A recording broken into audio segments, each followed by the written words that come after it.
안녕하세요. 노인건강과 케어복지 정아입니다.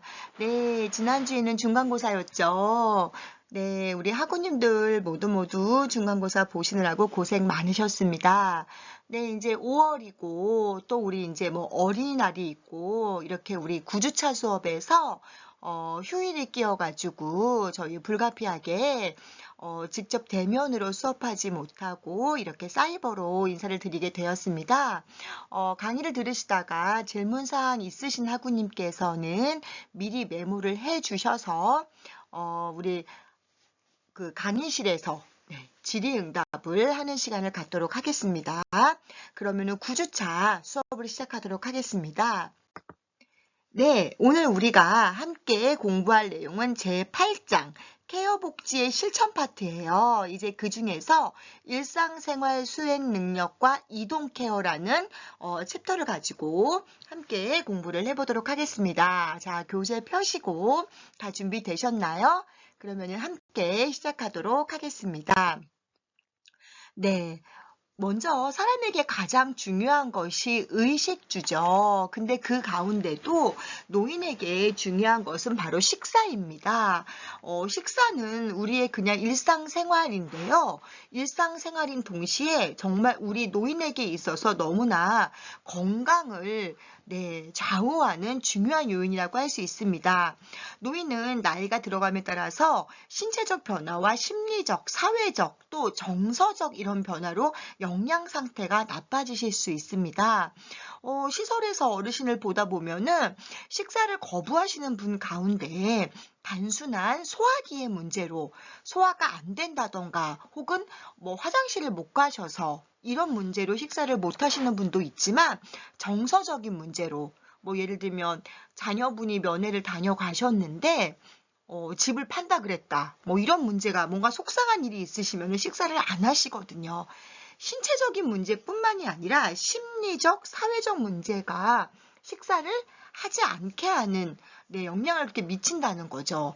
또 대상자의 질환에 따라서 적절한 식재료와 조리 방법을 선택하고 저작작용, 씹는 작용을 이야기합니다. 씹는 게 잘 되시는 분들은 상관이 없어요. 그런데 씹는 게 어려움이 있으신 분들은 반찬을 잘게 다져드리기도 하는 거죠. 또 연화작용, 목 넘김이 어떠신가를 보고서 미음을 드리기도 하고 죽을 드리기도 하고 이렇게 체계적인 영양 관리를 통해서 건강한 식습관을 형성하고 균형 잡힌 식사를 통해서 질병의 악화를 예방한다고 나와 있습니다. 그래서 가장 좋은 식사는 무엇이냐? 우리 보통 집밥이 최고라 그러죠. 네, 가정에서 생활하고 있는 장애인이나 노인이 건강 상태를 좋게 유지할 수 있는 식사, 그리고 인간으로서 주체적인 삶을 살도록 도와준다는 거죠. 노인이라고서 맛을 무시하고 뭐 간도 맞추지 않고 이거보다는 인간으로서 우리가 음식을 먹는 것이 건강을 위해 먹기도 하지만 입으로 느끼는 왜 즐거움도 크잖아요. 맛있는 것을 먹었을 때에 우리가 입으로 너무 즐거움을 느낀다는 거죠. 그 즐거움도 크기 때문에 그 먹는 기쁨을 느끼는 것이 상당히 중요하다고 할 수 있습니다.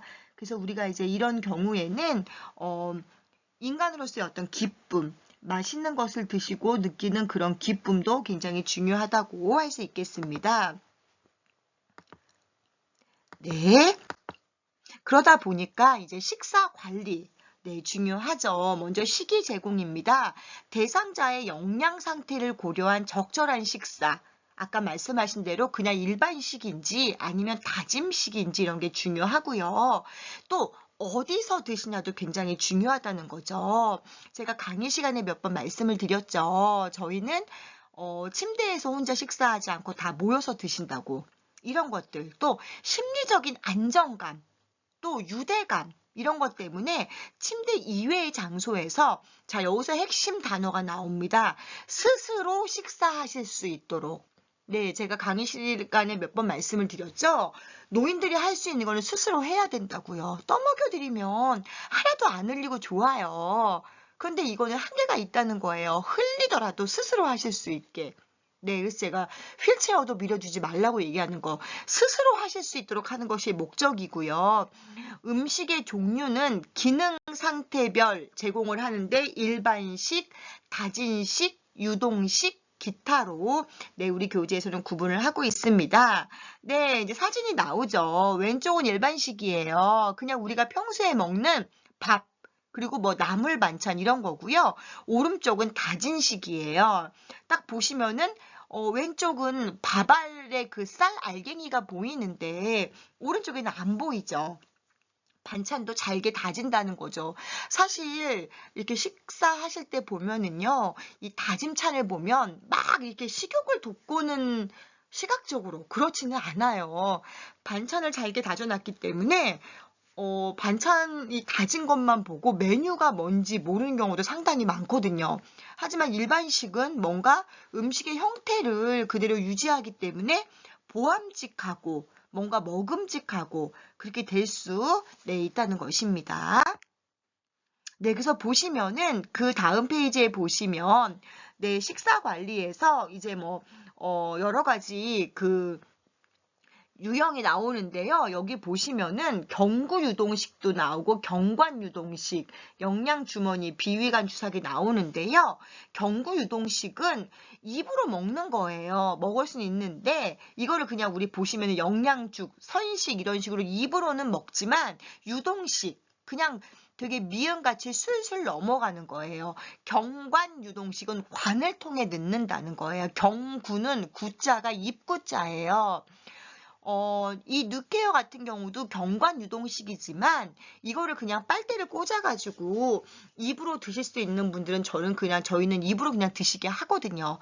이게 가능하신 분은 그것도 가능한데 그게 안 되면 코를 통해서 제가 비위관 말씀드렸죠. 혹은 우리 이제 비위관은 L튜브라고 말씀을 드리고요. 또 이제 위쪽으로 위루관 이거는 T튜브라고 말씀을 드리는데요. 배에다가 구멍을 뚫어가지고 그렇게 하는 경우도 있습니다. 네, 현장에 가시면 많이 보실 수밖에 없는 상황이세요. 네, 식사 관리입니다. 식사 보조가 나오는데요. 식사 보조, 말 그대로 식사 보조예요. 어르신이 스스로 하시되 우리는 보조만 하는 거죠.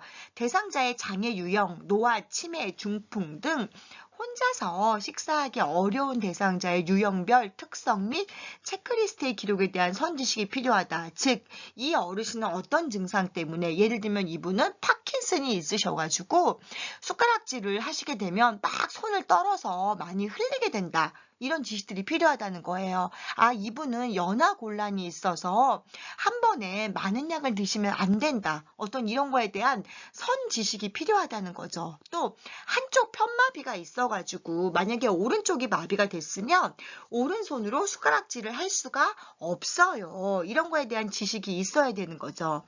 자, 밑에 보시면은 구체적인 식사 돕기를 위한 기본 원칙이 있는데요. 대상자가 편안히 식사하도록 도와야 합니다. 우리는 도움을 주는 돕는 자예요. 우리가 먹여주는 게 아니라는 거죠. 식사 전에 몸을 움직이거나 잠시 밖에 나가서 맑은 공기를 마시면 기분이 좋아지고 식욕이 증진된다. 우리 잠에서 깨자마자 바로 식사를 하시거나 누워있다가 식사를 하시면은 밥맛이 없거든요. 그래서 저희도 항상 식사하기 10분 전, 15분 전에 다 어르신을 모시고 나오거든요. 그래서 앞치마하고 대기하시면서 옆에 분하고 이야기도 나누고 이제 이러시면서 약간 주무시던 분은 좀 잠이 깨게 하시고 뭔가 활력을 좀 주는 거죠. 입맛이 없는 경우에는 다양한 음식을 조금씩 준비하여 반찬의 색깔을 보기 좋게 담아내 식욕을 돋운다는 거죠. 네, 먹기 좋은 떡이 보기 좋은 떡이 먹기도 좋다 그러죠. 우리가 눈으로 또 식감을 돋는 방법이 있기 때문에 알록달록 좀 다양한 야채, 우리 색깔별로 그런 것들이 도움이 되는 거죠. 네 번째로는 노인 요양시설에 입소한 대상자는 균형 잡힌 식단을 규칙적으로 받음으로 케어자는 적절한 양을 섭취하도록 도와야 된다는 거죠. 특히 이제 뭐 당뇨가 있으시다거나 이런 분들은 갑자기 혈당 스파이크가 올 수 있습니다. 또 저염식을 하셔야 되고요. 이런 원칙들이 있다는 거죠. 제가 서비스 대상자는 음식 준비부터 섭취까지 모든 과정을 돕는다. 노인 요양시설은 대부분 영양사가 있기 때문에 그나마 조금 안심이 될 수 있지만 제가 서비스 같은 경우는 가족이 음식을 하거나 아니면은 가정으로 방문한 뭐 요양보호사 이런 분들이 하시기 때문에 음식 준비부터 함께 할 수 있다는 거죠. 대상자의 씹고 삼키는 능력을 고려하여 저작작용과 연화작용을 고려하여서 일반식, 잘게 썬 음식, 갈아서 만든 음식, 유동식 등의 식사를 준비한다. 보통 이제 갈아서 만든 음식을 보통 우리는 갈찬이라 그래요. 잘게 썬 음식은 다진 찬. 갈아서 만든 음식은 갈찬이라고 이야기를 합니다. 식사할 때 대상자가 살에 들리거나 숨쉬기가 어려울 때는 식사를 중단하고 즉시 시설장이나 관리 책임자에게 알려야 한다. 사실 뭐 시설장이나 관리 책임자에게 알려야 하는 경우도 있지만 일단 제일 중요한 게 응급처치를 먼저 해야겠죠. 어르신들은 연하곤란이신 분들이 많기 때문에 식사하시다가 살이 들리는 경우 굉장히 많으세요.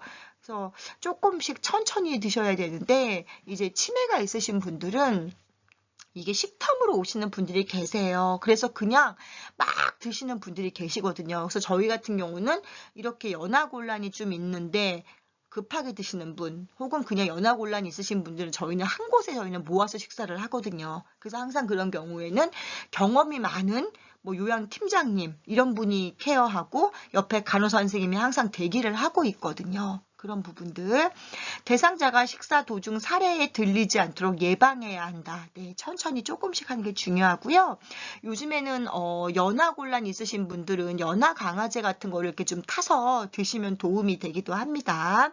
대상자가 천식이나 폐에 질병이 있는 경우에는 평소에도 숨쉬기 힘들므로 음식을 줄 때 더욱 주의해야 된다. 기도로 넘어가게 되면 흡인성 폐렴이 올 수 있고요.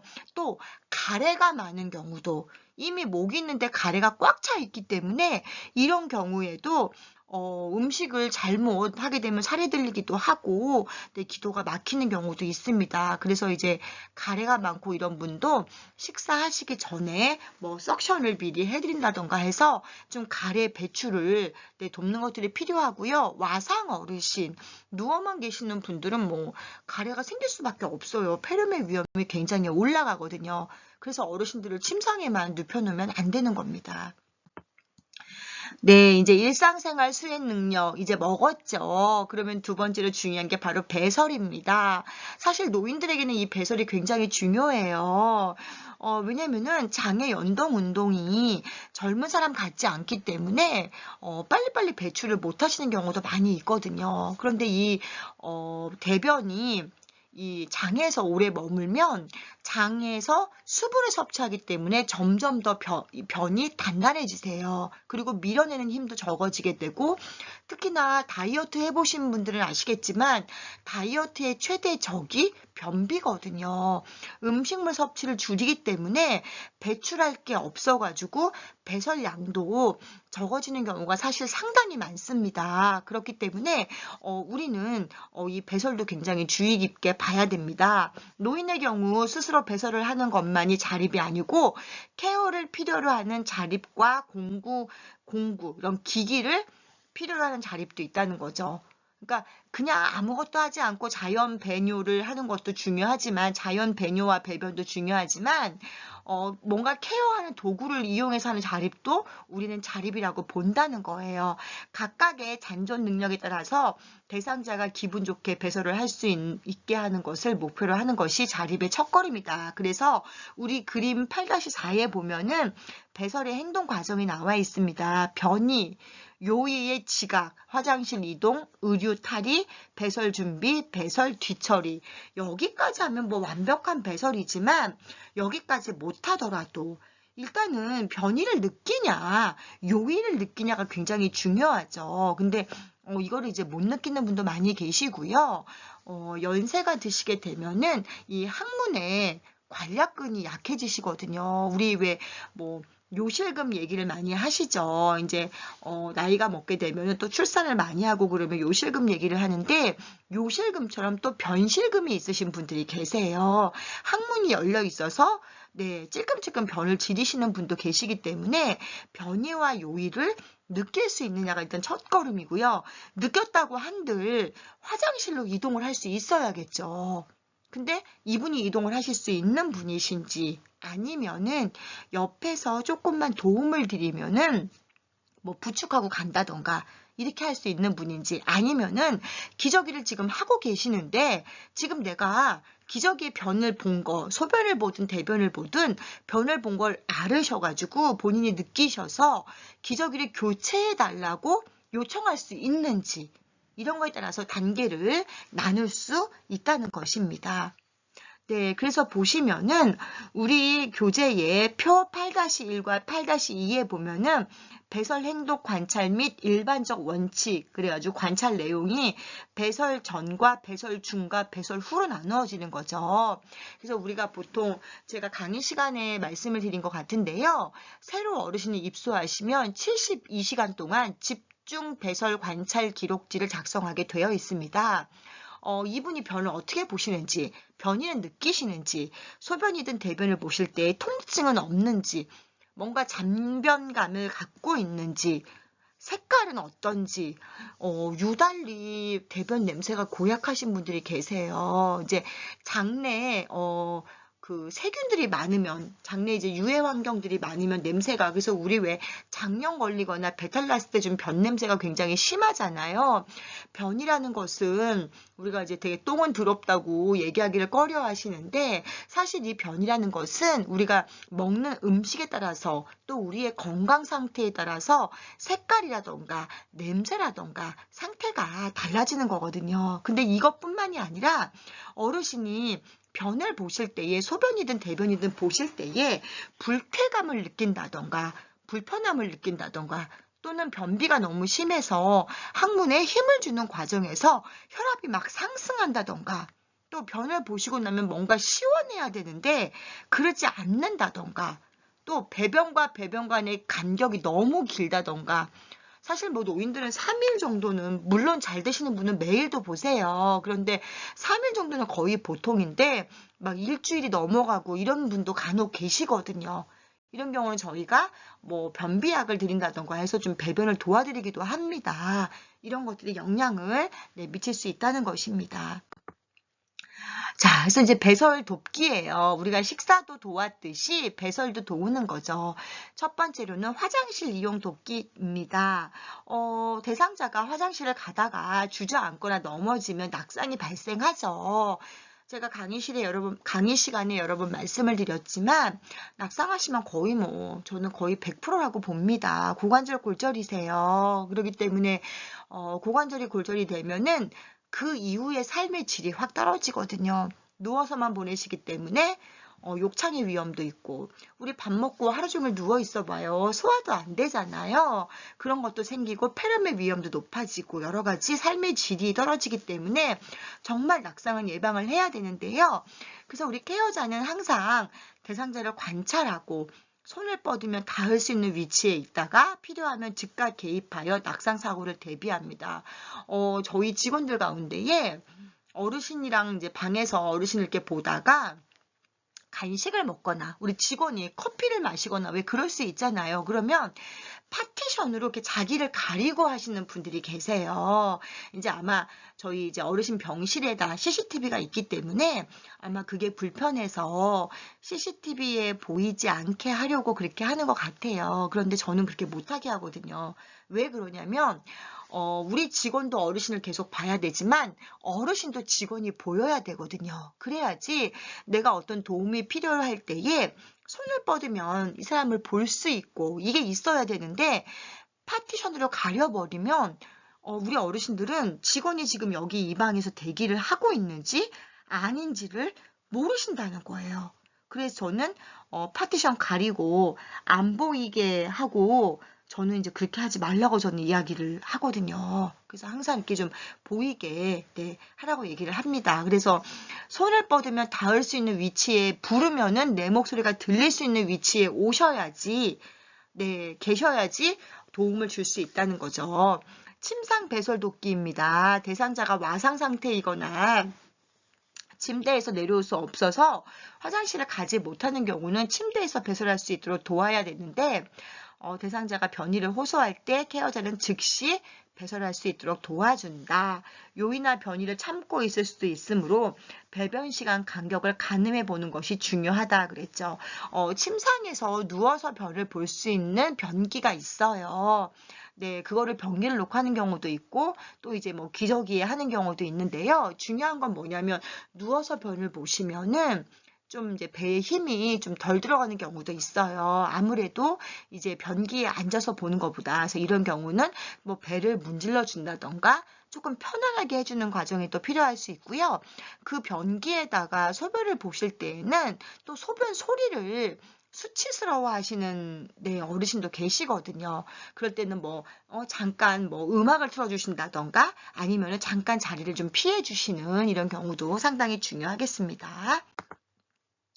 세 번째로는 이동변기 사용 돕기입니다. 이동변기 사용은 대상자가 변이를 호소할 때 즉시 배설할 수 있도록 바로 옆에다가 두는 게 중요하고요. 또 변이를 말로 표현하지 못해도 대상자를 잘 관찰하면 혹은 항상 아침마다 변을 보시는 분이 계세요. 혹은 이 소변을 보시는 시간이 뭐 2시간마다 보시는 분도 계시고 이렇게 대상자를 잘 관찰을 하다 보면은 이분이 지금 뭔가 변이를 느낀다, 요의를 느낀다. 이게 보통 이제 느껴지거든요. 그러면 편안하게 보실 수 있도록 도와주는 거죠.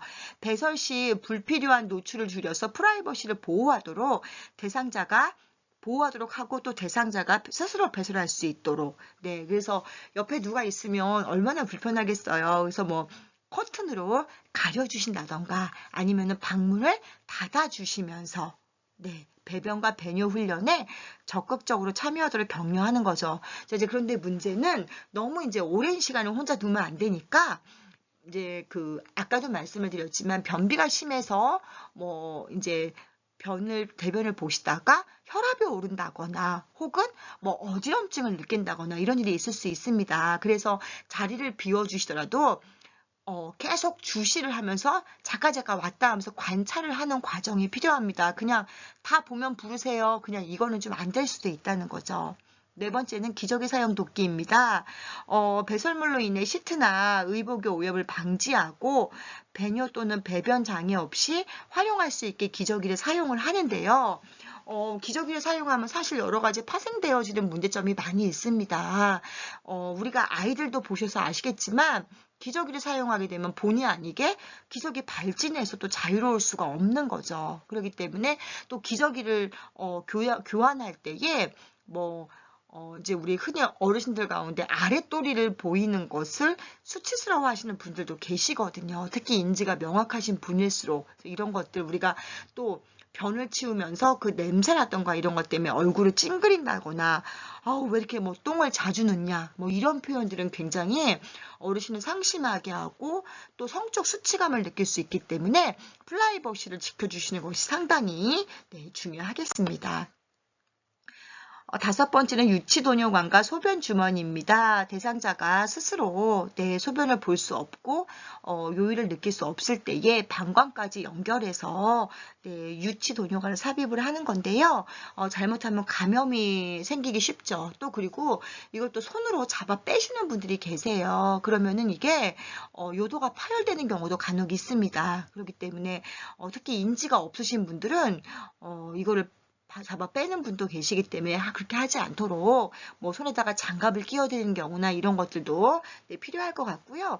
사진 보시면은 아마 이건 많이 보셨을 거예요. 뭐 병원에서 맹장 수술하고 막 이렇게 뭐 이런 분들도 하고 계시고 하기 때문에 이제 우리가 이제 소변 양도 보고요. 이 소변 주머니에서 소변 색을 보기 때문에 소변이 탁한지 맑은지도 보고 소변색이 너무 진하게 되면은 수분 섭취를 늘리는 경우도 있습니다.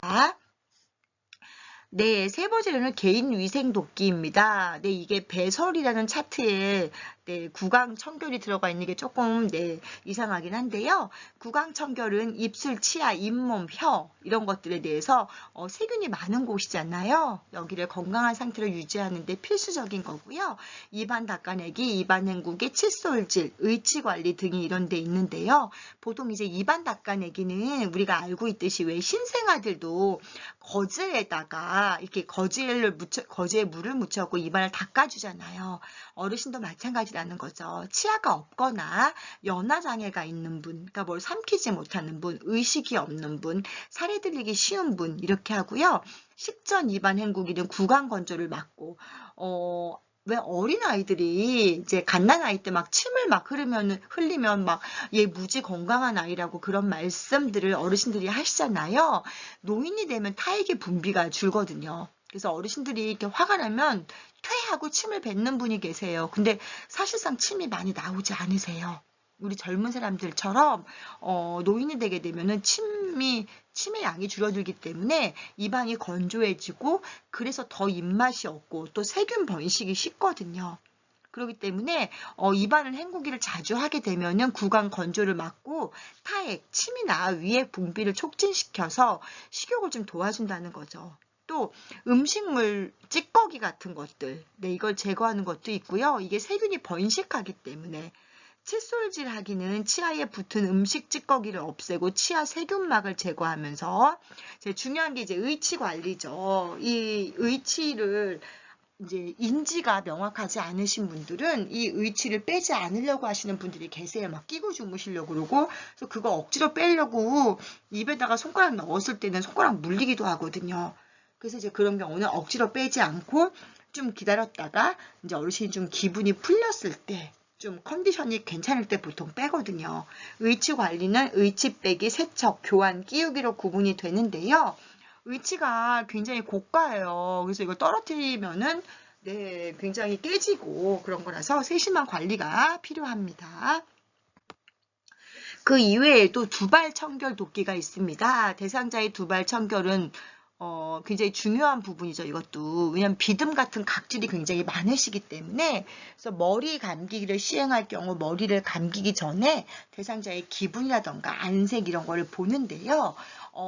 노인들은 젊은 사람 같지 않아서 이 어떤 신진대사가 원활하지 않기 때문에 사실 며칠 머리를 감지 않아도 막 머리가 기름지거나 떡지거나 그러진 않으세요. 왜 우리는 머리 안 감으면 막 머리에서 기름이 막 잘잘 흐르잖아요.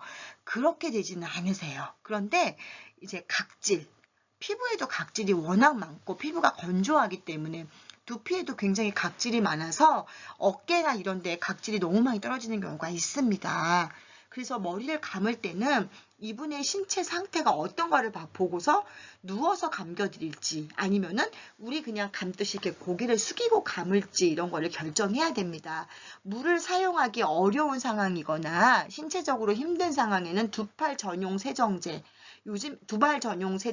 요즘에는 물을 쓰지 않는 샴푸가 많이 유행을 하고 있거든요. 그래서 거기 그림 보시면은 네, 그냥 이제 묻혀가지고 우리 왜 손 소독제처럼 그냥 이렇게 묻힌 다음에 닦아내면 되기도 하고 저절로 마르는 것도 많이 있고요. 또 요즘에는 물티슈 같은 건데 이제 우리 노인들이 쓰는 물티슈는 아이들이 쓰는 것보다 훨씬 두껍고 크거든요. 그리고 근데 그거보다 더 큰 데에 이런 세정제 같은 게 묻혀가지고 일회용으로 나오는 것들이 많이 있어요. 그래서 침상에 주로 계시는 분들은 이동을 할 수가 없으니까 그리고 특히 병원에 입원해 계시는 분들은 저희 같은 시설은 목욕도 하고 머리도 감기지만 보통 병원은 왜 목욕은 안 하고 그냥 물수건을 왜 닦아준다고 하잖아요. 그래서 그런 분들은 머리도 이렇게 감는다고 보시면 네, 되겠습니다. 세 번째로는 손발 청결 돕기입니다.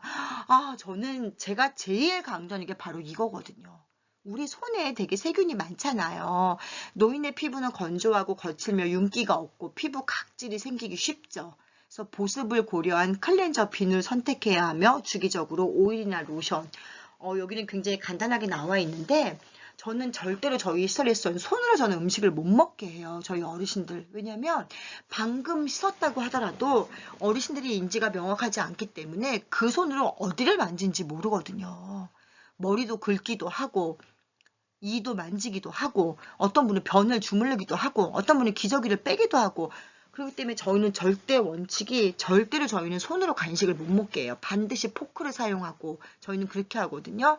근데 여기는 그냥 간단하게 얘기를 했지만 또 노인들은 손톱, 발톱, 특히 발톱이 굉장히 두꺼워서 그냥 일반 발톱 깎기로 깎여지지가 않아요. 니퍼로 깎아야 되거든요. 그리고 발톱이 겹겹이 막 이렇게 그냥 찢어지듯이 이렇게 벗겨지고 막 이러거든요. 건조하기 때문에. 그래서 평소에 조금 이렇게 손발톱 관리를 좀 잘 하셔야 되고요. 건조하기 때문에 자주 씻고 또 이 손톱 사이에 때가 낄 수 있기 때문에 자주 씻고서 반드시 보습을 해주는 게 중요합니다. 네 번째는 회음부 청결 돕기입니다. 회음부나 음경을 닦을 때 전용 수건, 거즈 이런 것들을 사용하고요. 여성 같은 경우는 질과 항문의 사이가 가깝기 때문에 반드시 앞에서 뒤로 닦는 게 필요하고요. 특히 회음부를 닦을 때는 한 번 닦은 면을 다시 사용하지 않습니다. 이게 원칙입니다. 잘못하면 세균을 옮겨줄 수가 있거든요. 아무리 깨끗하다 할지라도 이제 이거는 와상 어르신의 경우를 이야기하는 건데요. 회음부를 닦아주면 한 번 스쳐 지나갔으면 다른 면으로 만약에 물티슈를 사용했으면은 한 번 닦아줬으면 그걸로 또 닦지 않습니다. 병균을 옮겨줄 수 있는 거기 때문에 중요한 부분입니다. 그리고 여성은 반드시 앞에서 뒤로 닦는다는 거 중요합니다. 옷 갈아입히기입니다. 상의 입히기. 체위 변경이 필요한 대상자는 단추가 있는 옷. 앉을 수 있는 대상자 중에 편마비는 단추가 있는 옷. 체위 변경이 필요한 대상자 중에 단추가 없는 옷. 수액이 있는 대상자 가운데 단추가 있는 옷. 자, 무슨 얘기냐면은 일단은 편마비가 있는 분들은 이제 우리가 의도적으로 이제는 아픈 쪽부터 먼저 입는 것이 원칙입니다. 편마비면은 한쪽이 마비거든요. 오른쪽이 마비이신 분들은 오른손을 먼저 넣고 입는 거예요. 반대로 벗길 때는 아프지 않는 쪽을 먼저 벗기는 것이 원칙입니다. 그리고 체위 변경을 하는데 이게 단추가 사실 이거는 뭐 정답은 없어요. 단추가 배기는 분도 있거든요. 그리고 수액이 있는 대상자 같은 경우는 그 옷 사이로 수액을 통과해야 되기 때문에 건강한 쪽 팔을 먼저 이제 벗기고 또 수액을 빼고 이렇게 해야 되거든요. 반대로 이제 수액을 지금 막고 있는 분이라면 아픈 쪽을 먼저 입고 그 다음에 수액을 넣어야 되기 때문에 단추가 있는 것이 중요합니다. 그 다음은 하의 갈아입히기예요. 뭐 하의는 비교적 갈아입히기도 쉽죠. 왜냐면은 거의 다 바지를 이제 입으시는 건데 늘상 제가 강의 시간에도 말씀을 드리지만 일단 너무 길지 않는 옷을 입으셔야 되고요. 하의를 입을 때는 이 바지통 하나에 막 2개씩 넣는 분도 계시거든요. 우리가 볼 땐 되게 우스운 거지만 이제 인지력이 떨어지게 되면은 여기다가 발을 넣고 이런 게 이제 안 될 수 있기 때문에 그리고 반드시 세워놓고 갈아입으시면 안 돼요. 반드시 앉히거나 눕히신 다음에 보통 상의는 괜찮은데 하의 입으실 때 또 사고가 일어날 수 있기 때문에 뭐 그 나머지 내용들은 이제 교재 내용 참고하시면 될 것 같습니다. 일으켜 세우기입니다. 일어나는 것은 걷기 위한 준비로 꼭 필요한데 가능한 자신이 할 수 있도록 유도를 하시고요. 보조자의 팔 힘이 아닌 몸 전체의 힘을 사용하여 대상자를 일으키도록 한다. 뒤에 것부터 말씀을 드릴게요. 팔 힘이 아닌 몸 전체, 팔만 잡아당기면 팔 빠집니다. 그리고 몸 전체의 힘을 사용하기 때문에 이 몸통과 특히 고개, 목이 또 꺾일 수 있거든요. 이런 것이 중요하고요. 그냥 확 이렇게 세우게 되면 어지럼증을 어르신들이 체중도 적게 나가시고 특히나 누워 계시던 분들은 기립성 저혈압이 올 수도 있거든요. 그렇기 때문에 일으켜 세우기 전에는 먼저 딱 앉아서 준비 자세를 하는 것이 굉장히 중요합니다. 앉은 채로 하나, 둘, 셋 하고 숨을 고른 다음에 일으키실 수 있게. 한 번에 막 그냥 확 잡아 일으키시면은 머리가 띵하다 그러죠. 이런 것들. 그리고 보조자가 그냥 팔만 잡아당기거나 이렇게 하게 되면은 보조자 자신도 다칠 수가 있어요. 그렇기 때문에 반드시 몸으로 하고요. 저희 같은 경우는 항상 저희는 두 분이서 어르신을 일으켜 세우게 하거든요. 왜냐면은 그냥 안고 세우다가 보조자가 허리 나갈 수도 있어요. 그렇기 때문에 두 분이서 양쪽 겨드랑이, 팔이 아니에요. 겨드랑이하고 몸통인데를 잡아서 두 분이 이렇게 일으켜 세우고 네, 본인이 좀 이렇게 힘을 주고 할 수 있도록 하는 것이 굉장히 중요하다고 얘기할 수 있겠습니다. 보행돕기예요. 보행돕기는 이제 마비가 있는 경우에 보조와 삼각권을 이용하고 앞으로 걷기를 구분한다 이렇게 나와 있는데요. 마비가 있는 대상자의 걷기 돕기를 할 때는 대상자의 마비가 있는 쪽으로부터 일어나게 하고 허리에 손을 감고 지지한다. 삼각권을 이용한 돕기로 대상자가 걸을 때 마비가 있는 쪽 손이 처져서 저절로 흔들릴 때 이때 케어자가 가볍게 묶어주는 방법이 있으나 삼각권으로 묶어주면 안전하다. 삼각권의 정점을 팔꿈치에 맞춰 팔을 감싼 후 삼각권의 끝을 목 뒤로 돌려 머리 뒤에서 묶는다. 우리 왜 팔 깁스하는 그 자세를 이야기하는 거거든요. 이제 어르신이 뭐 풍채가 크신 경우는 상관이 없는데 손이 마비가 있거나 힘이 안 들어가서 손이 이렇게 훌렁훌렁 흔들리다가 중심을 잃을 수 있다는 거예요. 그걸 말씀드리는 거고요. 앞으로 걷기 돕기를 지원할 경우는 단거리에서 서로 마주 향하여 양손을 잡고 걷는다. 네, 너무 멀게 하지 말고 손을 잡아줘야지 안심하고 걸을 수 있다는 거예요. 내가 갑자기 넘어지면 어떡해. 그러니까 그것들을 이야기하는 것입니다. 보행 벨트 사용입니다. 보행 벨트의 안전 잠금을 위한 끈이나 패드의 상태, 벨트의 손잡이 이런 걸 상태를 하고요. 확인을 해야 되는 거죠. 보행 전 벨트나 끈이 풀리지 않았는지. 네, 이제 혼자 해서 서는 게 이제 조금 위험한 경우에 보행 벨트를 사용하는데요. 케어자는 대상자의 불편한 쪽 뒤에서 벨트 손잡이를 잡고 다른 한 손은 반대편 벨트를 우리가 만약에 어르신의 입장이라면 보행 벨트에 의지해서 걷는다면 네, 얼마나 두렵겠어요. 이게 끊어지면 어떡할까? 날 놓치면 어떡할까? 여러 가지 그런 마음들이 생길 수 있잖아요. 그렇기 때문에 어르신이 안심할 수 있는 환경을 만들고 내가 잡고 있다는 것을 인지하게 한다는 거죠. 네, 보행기 보조기 사용입니다. 워커라고 얘기하죠. 제가 이거 강의 시간에 보여드린 것 같은데요. 그냥 워커가 있고 하이 워커가 있어요. 대상자에게 적합한 보행기의 종류를 선택하고 점검한다는 거. 보행기 쪽으로 한쪽 발을 옮기고 나머지 한쪽 발을 먼저 옮긴 발이 나간 지점까지. 그러니까 한 발 가고 제자리, 한 발 가고 그러니까 왼발이 먼저 나갔으면 그 다음 오른발은 왼발까지만, 또 왼발이 한 개 나가면 한 발까지, 그러니까 한 발 나가고 두 발 모으고 한 발 나가고 두 발 모으고 이런 식으로 간다는 거예요. 이때 케어자는 대상자의 뒤쪽에 서서 보행 벨트를 잡고 걷는다는 거죠. 그래서 보통 작업 치료사가 어르신들 워커로 보행을 보조할 때 이렇게 뒤에서 이렇게 허리를 잡아줘요. 바지를 잡거나 벨트를 잡아주거든요. 지팡이 이용 보행 돕기. 네, 저는 사실 지팡이는 권하지 않습니다. 왜냐면은 지팡이는 바닥에 닿는 면이 너무 적기 때문에 그냥 지팡이는 뭐 동그란 원 모양이고 요즘에 바닥에 돕는 게 이렇게 사각으로 된 것도 있는데요. 어찌되었든 이 지팡이는 바닥에 닿는 면이 적고 한 손으로 하기 때문에 몸이 한쪽으로 쏠릴 수가 있어요. 그래서 저는 지팡이를 권하지 않습니다. 근데 이제 뭐 일단은 책에 나왔으니까 지팡이의 종류를 확인하고 지팡이의 고무 받침이 닳지는 않았는지. 왜요? 고무 받침이 닳게 되면 미끄럽지거든요. 손잡이가 안전한지 이런 것들, 미끄러지지 않는 양말과 신발을 신게 돕고요. 대상자의 건강한 쪽 손으로 지팡이를 잡는다는 거, 이런 것들. 그리고 계단을 오를 때는 지팡이가 먼저 오르고 그 다음에 건강한 다리가 오르고 마비된 다리가 오르고 이런 순서로 내려올 때도 지팡이가 먼저 오는데 이때는 순서가 바뀌는 거죠. 마비된 다리가 먼저 내려온 다음에 건강한 다리가 내려와야 된다는 거죠. 앞으로 몸이 쏠려 넘어질 수 있기 때문에 그러는 거죠. 저는 지팡이 사용은 별로 권하고 싶지 않습니다.